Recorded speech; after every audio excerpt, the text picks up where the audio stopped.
As the country's sporting community continues to evolve, President Ferdinand Marcos Jr. personally visited the world-class sports academy in Capas, Tarlac.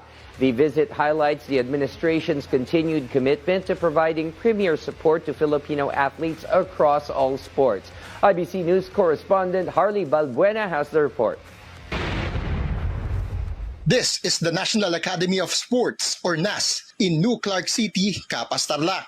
It has a track, oval, and courts for badminton, gymnastics, and other sports, providing both quality education and sports training. NAS is home to 246 student athletes, all of whom receive free education, meals, training, allowance, and other support. One of them is Luke, who found his inspiration close to home, his cousin, two-time Olympic gold medalist Carlos Yulo. Nag-medal siya, parang gusto ko na po ulit mag-training na gymnastics. Now a grade 12 athlete scholar at NAS, Luke is one step closer to chasing his own Olympic dream.